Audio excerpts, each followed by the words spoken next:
The African Union turns 50 this weekend, but while African leaders meet in Addis Ababa to celebrate their achievements and also try to work out a way forward, it's a good time to take stock of this organisation. How successful has it been in promoting Pan-African unity? And what is its mandate? Has it moved from fostering economic cooperation and integration to conflict resolution? And how successful has it been at both? Adama, in several African countries, revenues from natural resources are seen very much as widening the gap between rich and poor. Does that show that Africa's policy makers, not just the presidents, but the AU itself, is missing the boat? Absolutely. I happen to have been one of the few experts invited by the Africa Progress Panel that includes people like Kofi Annan, Robert Robin, former president of Botswana, Festus Mogae, so on and so forth, when they met to discuss this, to prepare this report.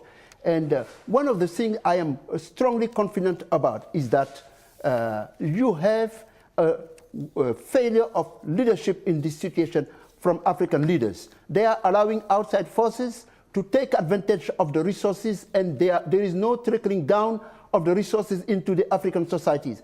There is a problem somehow with my friend Alex Wine, that the report that Africa's moment is there is mainly something that you hear from Western outside forces. If you go within African societies, from Nigeria to Senegal, you ask ordinary people, they will tell you they are not seeing it at the moment.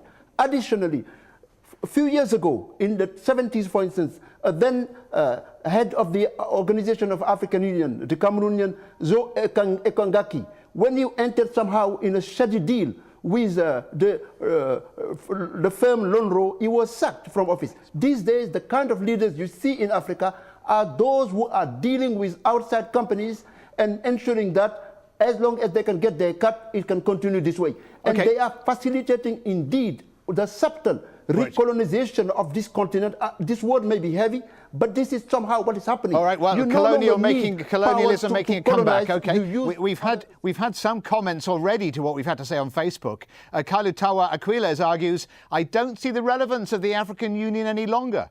Africans are still not united to press for a common goal of economic independence. Can Africans take a moment and try to imagine how we'll be living if the Europeans didn't come here in the first place? Sometimes I think I'm forced to think there's something intrinsic in us, Africans, that repels development. Christopher Alvin Makaya says, look at the ever-present conflicts in every part of Africa. The AU has failed to foster peace and end impunity. It's a club of rich presidential warlords. Well, that's quite some criticism.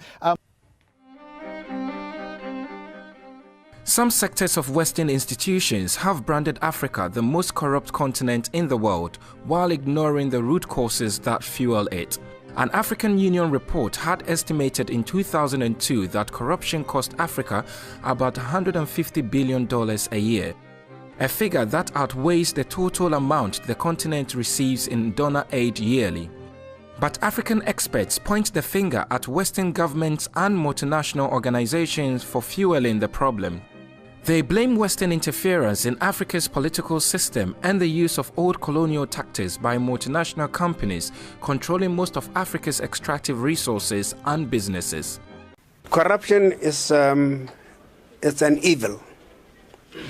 It's something that has really ruined the economy, the morals, and everything of value in a society. Because even the quality of service we get, we get it at a horrendous price. And concerned that women were bearing the brunt of corruption.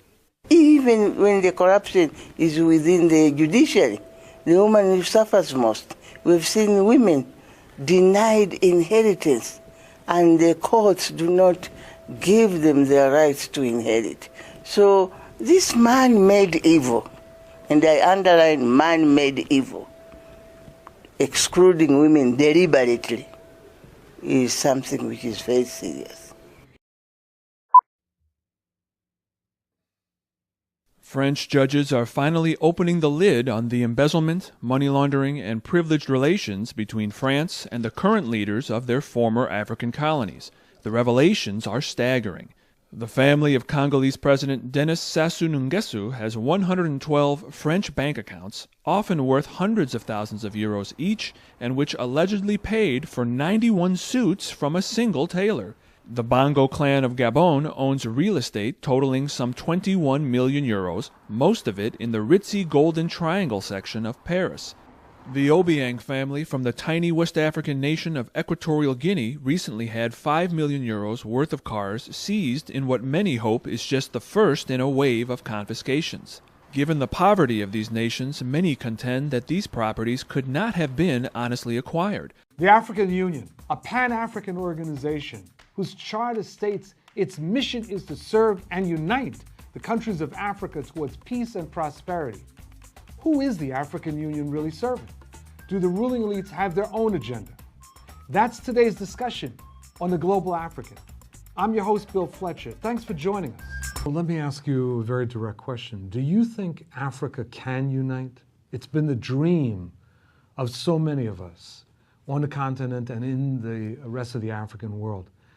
Can it unite, and is the African Union a vehicle towards such unity? The African Union is playing its role. It could have played a better role, but by organizing some conferences, by using the word Pan-Africanism, by creating the environment for people to work on some project, for instance, the Comprehensive Africa Development Agricultural Program, the CAADP, and then by doing all those projects, there are some people who are thinking about, on the theoretical level, by producing the knowledge that people can use to try and implement a public policy of unification of the continent of Africa, maybe in 10 years and 20 years.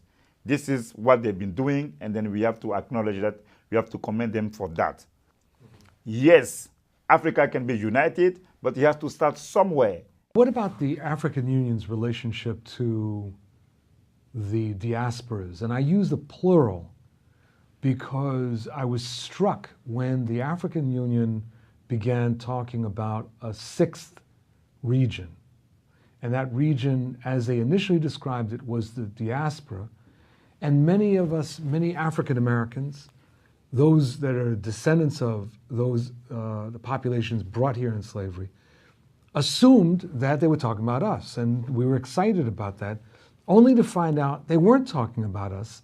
They were talking about African migrants. Oh, do you think they were talking about African migrants? They were talking about African migrants. But guess what? What? I can see that when it comes to the diaspora, they are not doing the right thing.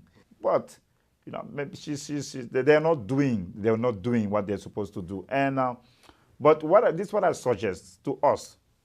I think that if they are not doing what they're supposed to do, it is also our responsibility. We are not playing the role we should be playing. If there was, for instance, a strong movement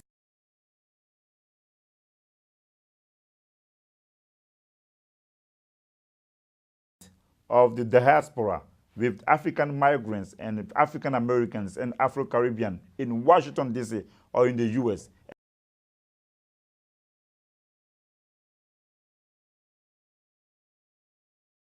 and they see us as a force, because don't forget, the leaders of the African Union are politicians. If they don't think that there is something they can get in the interaction with you, they won't do it. They're not going to be driven by a deal, you see what I'm saying, or by a humanitarian cause. I've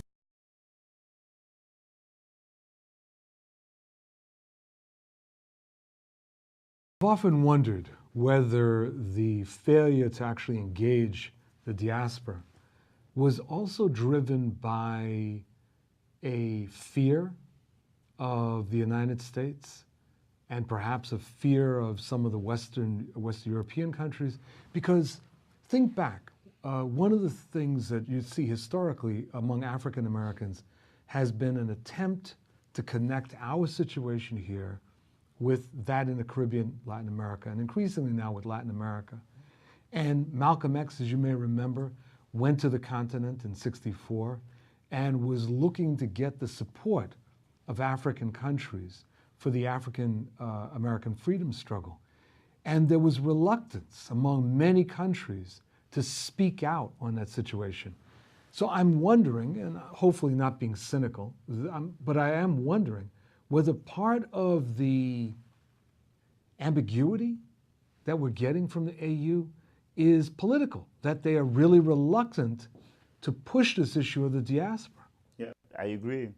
It is part of the problem, and so and this is one. And second, maybe they're also the product of neocolonialism, of slavery. How our minds were set such a way that people think that in their interaction they have to deal first with whites before dealing with blacks. And this is what we see with the leaders and with the regular people or common citizens in Africa.